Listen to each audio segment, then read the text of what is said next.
Salut, c'est Julie, j'espère que vous allez bien et aujourd'hui on se retrouve pour une autre série de vidéos qui cette fois-ci présentera la première option que nous pouvons choisir au baccalauréat. Cette vidéo est aussi disponible sur toutes vos plateformes de streaming pour pouvoir l'écouter sous forme de podcast. Aujourd'hui, on se retrouve avec Laurane qui va nous présenter l'option japonais. Bonjour à tous, je m'appelle Laurane, j'ai 16 ans et j'étudie au lycée Camille Claudel à Vauréal. L'année prochaine, je vais passer en première générale avec les spécialités HLP, musique et littérature anglaise avec l'option japonais. Donc pour me présenter rapidement, ce que j'aime dans la vie, c'est le Japon. Voilà. C'est étonnant avec l'option japonais. Donc le Japon, du coup tout ce qui est culture jap, jeux vidéo, animé, manga. J'aime beaucoup la musique aussi. Je joue du piano, du violon, je chante, enfin plein de trucs. J'aime jouer aux jeux vidéo, dessiner, enfin voilà, tout ça. Et avant de commencer la vidéo, je tenais à préciser que ce que je vais dire ici, ce sera par rapport à mon expérience. Du coup, mon lycée Camille Claudel, l'option japonais, je vais en parler par rapport à mon lycée. Je sais pas ce qui se passe dans les autres lycées, du coup je peux pas vous dire clairement, mais en général, je vais vous dire comment ça se passe. Mais s'il y a des erreurs de ma part, ce sera parce que dans mon lycée il se passe ça et que dans un autre il se passe pas ça. Voilà. Du coup voilà, je vais vous parler de l'option. Voilà, du coup comme toute option, c'est 3 heures par semaine et dans mon lycée c'est pendant 3 ans. Et oui, en fait si tu veux commencer l'option japonais à Camille Claudel, il faut que tu commences en seconde et pas en première ou en terminale. En fait ils veulent pas parce que sinon tu peux avoir du retard. En fait on connaît pas vraiment ton niveau, ce que tu sais, et du coup tu risques d'être en retard ou de pas comprendre, tu vois. Du coup, faut pas s'y prendre trop tard. Et aussi, il y a un nombre limité. Donc, il n'y a pas tout le lycée qui peut faire option japonais. Voilà, malheureusement. À peu près dans mon lycée, il y a 2-3 classes par niveau. À peu près de seconde, première, terminale. Il y a 2-3 classes de Jap à peu près. Du coup, voilà. Et aussi, je voulais dire que si on s'inscrit en option japonaise, il faut pas s'arrêter en cours de route. C'est-à-dire, si tu commences une année, tu peux pas t'arrêter en plein milieu et dire je veux plus faire japonais, je viens plus. Ça, c'est pas possible. Faut que en fait tous les ans, pendant tous les 3 ans, c'est un engagement sur une année. C'est-à-dire que par exemple en mars, si tu te dis ouais finalement j'aime plus ça, tu peux pas arrêter en plein milieu, faut que tu finisses l'année. Mais par exemple si en première tu veux passer en terminale et finalement t'en as marre, non ça te tue tellement t'en peux plus, et là tu peux arrêter. Par exemple pendant que tu vas te réinscrire au lycée pour aller en terminale ou en première, hein, j'ai pris la terminale comme exemple. Quand tu te réinscriras, il y aura le petit onglet options, tu le cocheras pas, ou alors tu le coches si tu veux continuer. Et si tu veux pas continuer, tu le coches pas et puis tu seras pas dans la classe japonais du coup. Et sinon, pour parler de l'ambiance, il y a une bonne ambiance, ouais.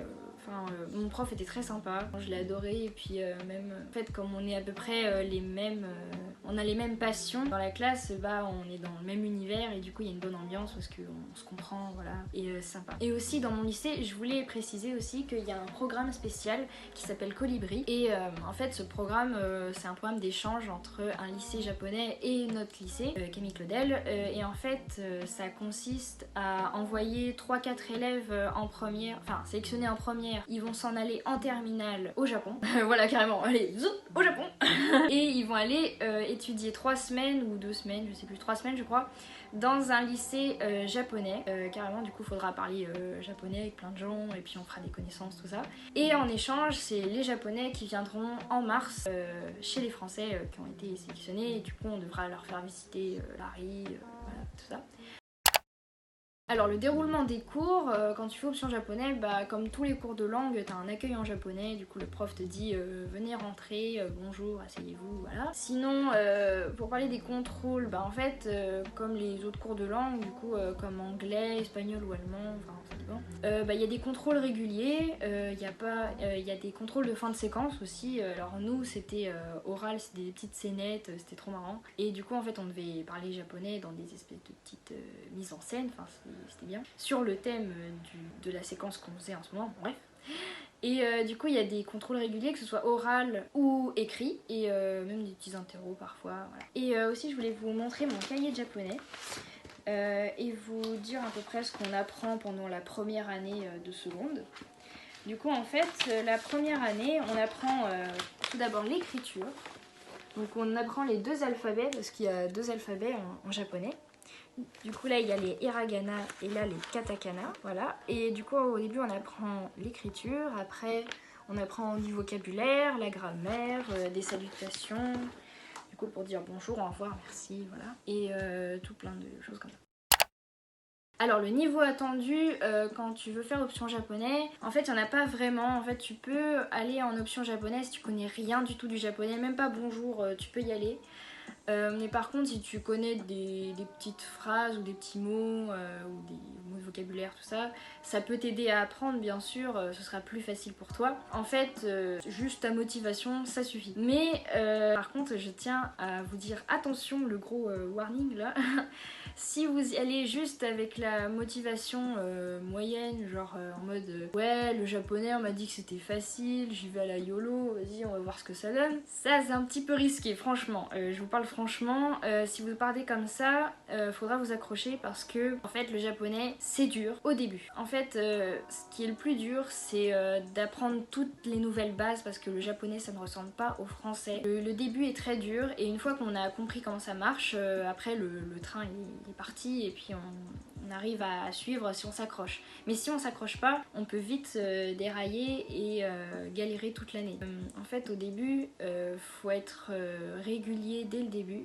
Il faut bien travailler, sinon c'est comme tout, hein. Si on travaille pas on plonge, mais là c'est encore pire parce que c'est une langue qu'on ne connaît pas vraiment ici. Ici on connaît plus l'anglais ou l'espagnol ou l'allemand et le japonais, on apprend le japonais que si on a envie et qu'on s'intéresse, mais sinon il n'y a pas des gens qui vont te dire hey, tu parles japonais ou quoi à part si tu parles d'otaku, non. Du coup voilà, il faut faire très attention, sinon ça peut chuter la moyenne énormément. Même si on est bon partout, faut faire très attention. Pourquoi j'ai pris cette option? Parce que le Japon c'est ma passion et aussi parce que j'ai appris le japonais 2 ans en autodidacte avant d'entrer au lycée. Du coup je voulais prendre des cours pour avoir une vraie structure, pour bien apprendre le japonais. Et aussi peut-être que le japonais ça pourra me faire un second métier plus tard. Et ça m'a permis aussi de rencontrer des gens passionnés par le Japon. Du coup en fait c'est sympa parce que quand t'es un otaku, du coup quelqu'un qui aime le Japon, et que t'es tout seul dans les gens qui connaissent pas le Japon, t'es un peu en mode ah coucou, j'aime le Japon et toi? Ah non, d'accord, au revoir. Tu te sens un petit peu tout seul, du coup là c'est sympa parce que t'es pas tout seul justement, tu peux partager ta passion et ça fait du bien. Alors est-ce que je la conseille? Oui bien sûr, prenez le Japon.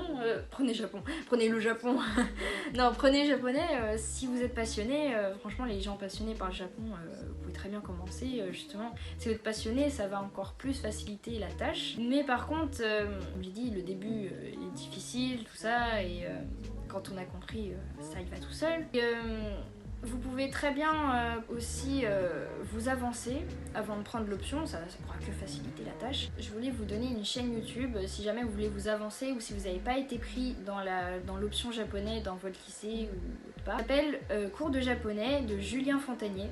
C'est avec lui que j'ai appris le japonais en autodidacte et franchement lui il apprend super bien, avec lui tout est facile, c'est un vrai bonheur d'apprendre avec lui, voilà. En plus il est adorable, j'ai rencontré en convention, je l'adore, voilà.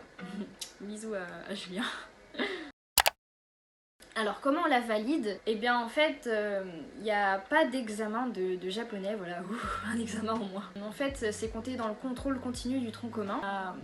Pas vraiment d'examen, enfin dans mon lycée en tout cas, je le répète, ce que je dis c'est par rapport à mon lycée, parce que je sais pas ce qui se passe dans les autres lycées, je sais ce qui se passe dans mon lycée. Et du coup avant il y avait un oral, mais maintenant il n'y en a plus, enfin maintenant ils sont en train de voir si on peut mettre un nouvel examen. Du coup en fait je suis pas vraiment au courant, ils en ont parlé l'année dernière mais on n'a pas eu de nouvelles, du coup voilà, je peux pas vraiment vous dire là-dessus. Et aussi si vous avez une mauvaise moyenne en japonais par exemple, mettons que vous avez, je sais pas, 3,5 en japonais, là c'est catastrophique. Mais bon, si vous êtes motivé, bon franchement si vous êtes motivé vous n'avez pas 3, mais si vous êtes motivé à continuer, vous pouvez, mais faudra s'accrocher. En fait on vous dira pas non, mais en fait la décision est vôtre, mais il faut être responsable et se dire est-ce que je serais motivée pour continuer, est-ce que je pourrais travailler régulièrement, voilà, faut se poser les questions, mais en tout cas on vous dira pas non pour faire l'option.